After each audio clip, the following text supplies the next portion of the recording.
16,000 creatures in one place. How does that happen? A dangerous hug, and they'll slow motion try and decapitate each other.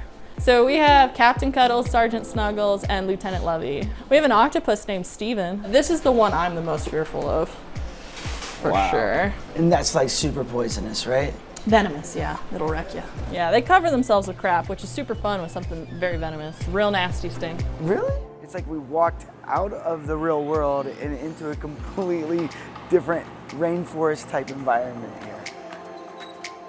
Oh, look at those roaches.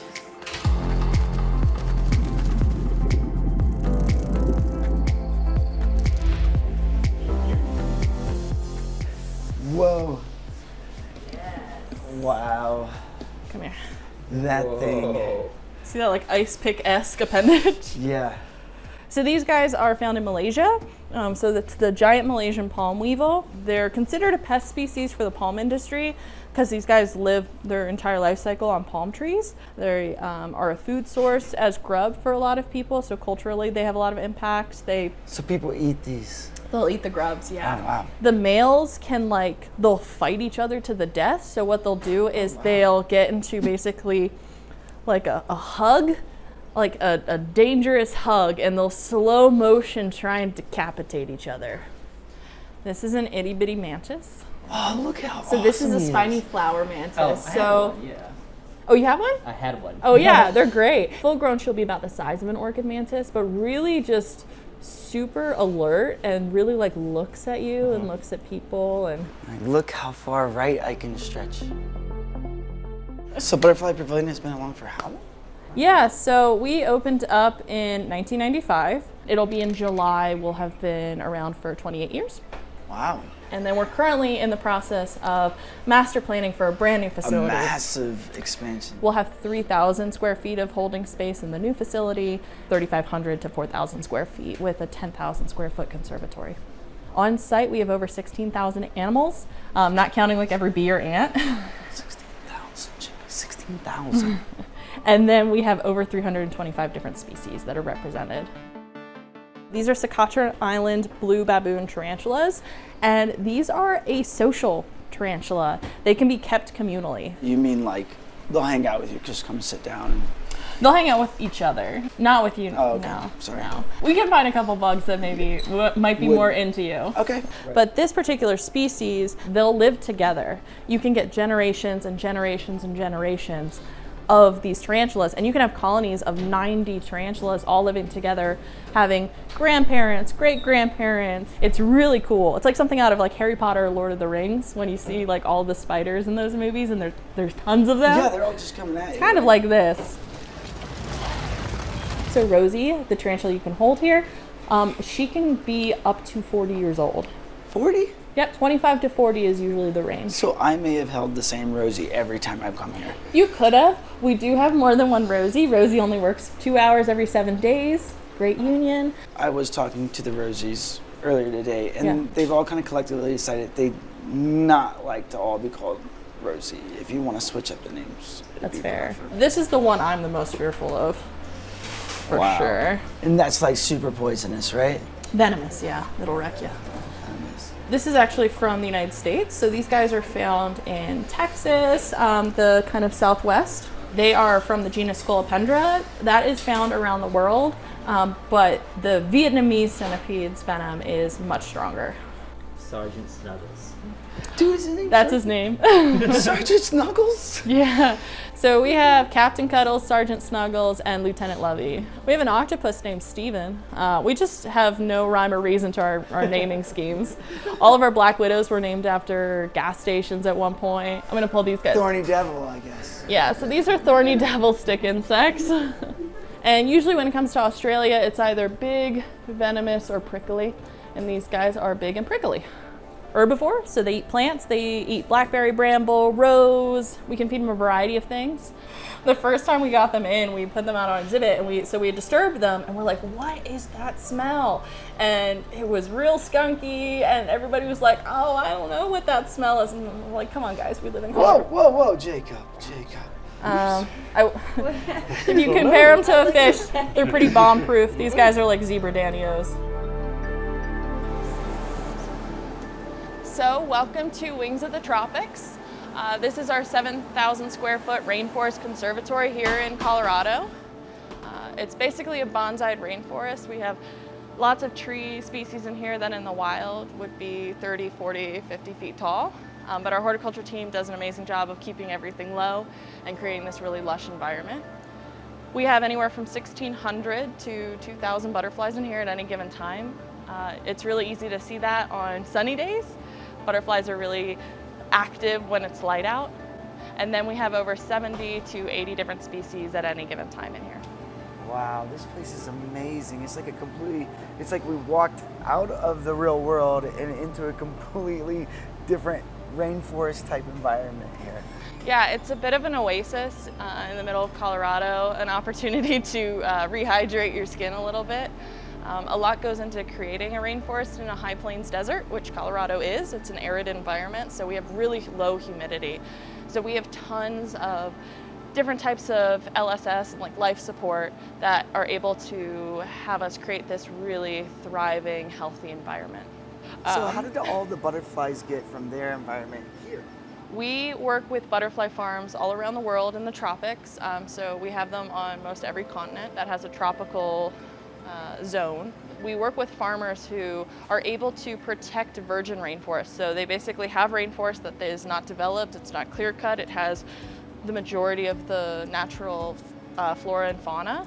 And what they do is they plant the host plants of these butterflies, and then they're able to go out and collect the eggs and the caterpillars, and then they grow them up until they make their chrysalis.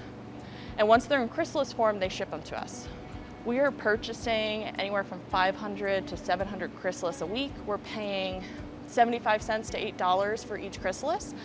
All of that money directly goes to supporting rainforest conservation because it's supporting these farms. They're harvesting in very sustainable ways, and it's just good to know we can keep an exhibit running, and every dollar we put into it is going to be protecting the rainforest instead of harming it.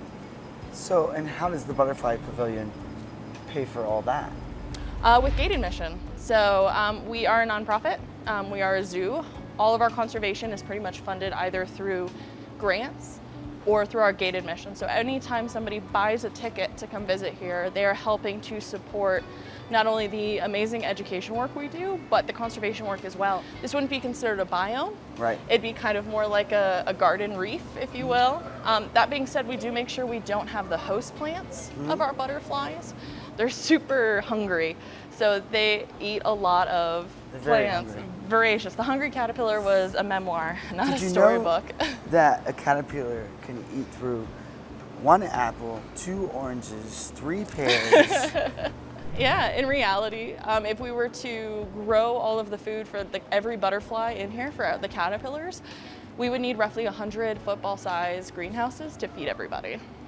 So all of our caterpillars get moved by our amazing horticulture team and volunteers into this caterpillar chamber where we're able to feed them, rear them, and then they turn into chrysalis and eventually will be released into the conservatory. So this is how they're shipped. So every Thursday we get a shipment of chrysalis from different farms around the world. We have some in El Salvador, Costa Rica, Belize, Ecuador. We go through a local importer to make sure all of our permits are correct, everything like that.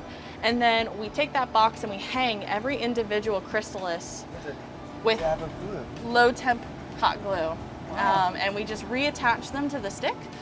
They would be attached to whatever they had made their chrysalis on anyway in the wild. And when butterflies emerge, they need to be able to hang so that they can pump fluid into their wings and then harden them so they're able to fly.